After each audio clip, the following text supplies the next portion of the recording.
నమస్తే, welcome to our channel. నేను మీ పద్మావతి. ఈరోజు మనతో పాటు ప్రముఖ జ్యోతిష్య వాస్తు పండితులు డాక్టర్ గుండెపూడి శివసుధీర్ శర్మ గారు ఉన్నారు. మరి ఆయనతో మాట్లాడి కుంభరాశి వారికి ఎటువంటి ఫలితాలు కనిపిస్తున్నాయని తెలుసుకునే ప్రయత్నం చేద్దాం. మరి మీరు కూడా చూసేయండి.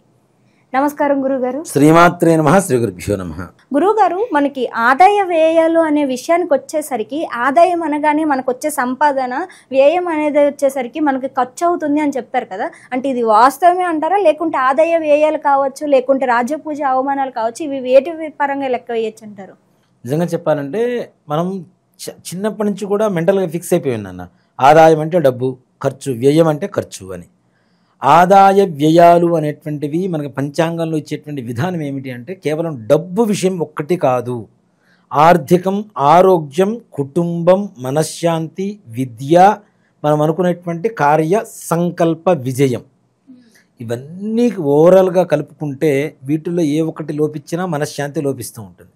కాబట్టి ఇవన్నీ కలుపుకొని ఆదాయ వ్యయాల రూపంలో చూపిస్తారు. కానీ డబ్బు మాత్రం కాదు, డబ్బు ఒక్కటి మాత్రం కాదు.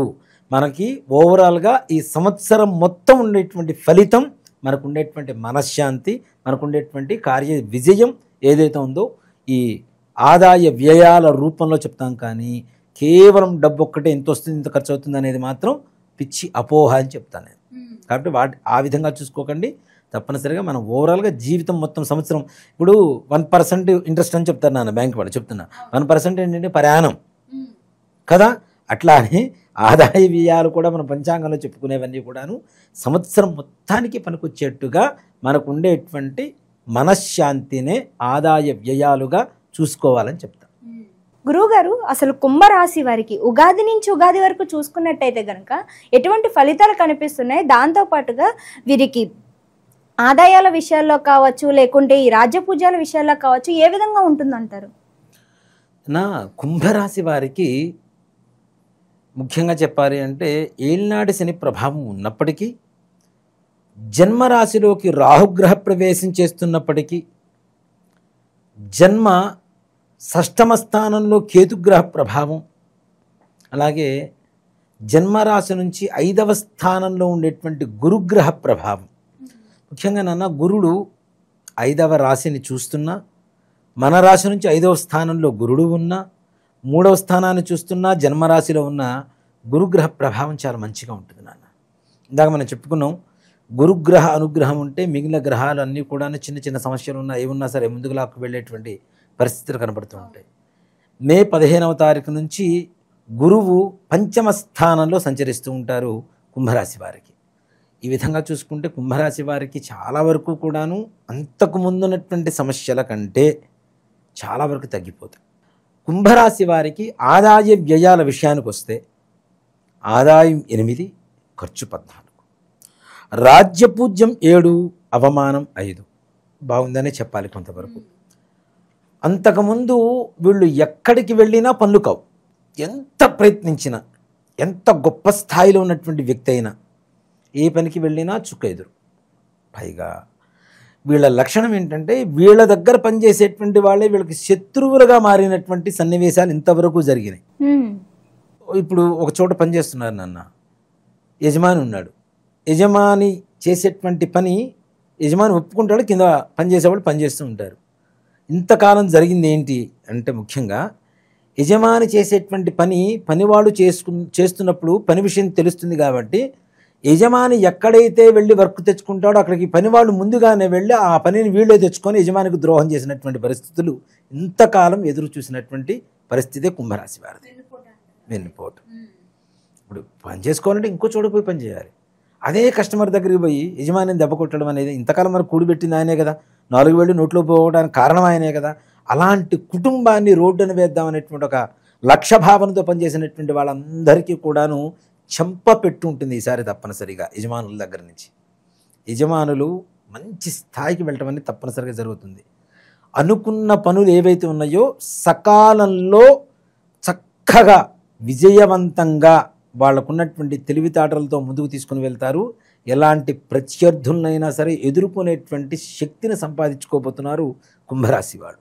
ముఖ్యంగా ఈ కుంభరాశి వాళ్ళకి ఆర్థికపరమైనటువంటి లాభాలు చాలా చక్కగా రాబోతున్నాయి. ముఖ్యంగా వ్యాపార విషయంలో పనిచేసేటువంటి వాళ్ళకి, వ్యాపారం చేసుకునేటువంటి వాళ్ళకి, అది కిరాణా స్టోర్స్ కావచ్చు, లేదంటే బిల్డర్స్ కావచ్చు, ఇంటీరియర్ డెకరేషన్స్ కావచ్చు, పెట్రోలియం కావచ్చు, పెయింటర్స్ కావచ్చు, పెయింట్ షాప్స్ కావచ్చు, చీరల షాపులు కావచ్చు, ఎలాంటి రకమైనటువంటి షాపులు అంటే ఏదైతే బిజినెస్ చేస్తారో వ్యాపారం చేసేటువంటి వాళ్ళందరికీ కూడాను గురుగ్రహానుగ్రహంతో ప్రశాంతంగా పరిపూర్ణంగా ఆర్థిక లాభాన్ని సంపాదించుకొని అవి లెక్క పెట్టుకోవడానికి కావలసినంత సమయాన్ని వెతుక్కుంటూ ఉండేటువంటి పరిస్థితుల్లో తప్పనిసరిగా కుంభరాశి వారు ఉండబోతున్నారని చెప్పడంలో ఏమాత్రం కూడా అతిశక్తి కాదు నాన్న. చాలామంది చెబుతూ ఉన్నారు షష్టగ్రహ కూటమి ద్వితీయ స్థానంలో జరుగుతుంది, వీళ్ళకి ఏదో జరగబోతుంది. ఒట్టి మాట ఇవన్నీ కూడాను. మంచి విశేషమైనటువంటి యోగం జరగబోతుంది.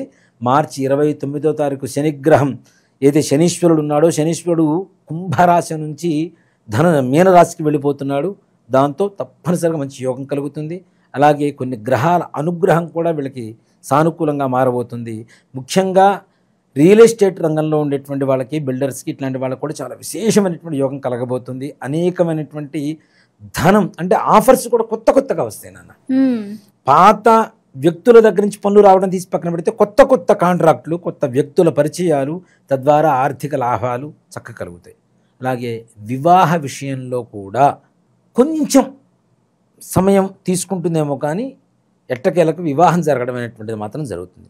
దాంట్లో విసుగు చెందకుండా ప్రయత్నం చేస్తూ ఉంటే తప్పనిసరిగా సాధనమున పనులు సమకూరు ధరలోన కష్టపడుతుంటే తప్పనిసరిగా ఫలితం కలుగుతుంది. సంతాన విషయం మాత్రం అంత చెప్పుకోదగ్గంత పరిస్థితి కాదు. సంతానం కోసం పరితపించేటువంటి దంపతులకి అది పెద్ద శుభవార్తగా చెప్పడానికి ఈ సంవత్సరం అవకాశం తక్కువ. పుట్టిన తరువాత కూడా పిల్లలకి అనారోగ్యం, వాటి ద్వారా మానసికమైనటువంటి ఆందోళన, ఖర్చులు ఇట్లాంటివి ఎక్కువ జరగడానికి అవకాశాలు ఉన్నాయి. అలాగే కుంభరాశి వాళ్ళకి పుట్టినటువంటి పిల్లలు మాత్రం మంచి పేరు ప్రఖ్యాతులు తెచ్చిపెడతారు. వీళ్ళకి మంచి విశేషమైనటువంటి యోగాన్ని తెచ్చిపెడతారు.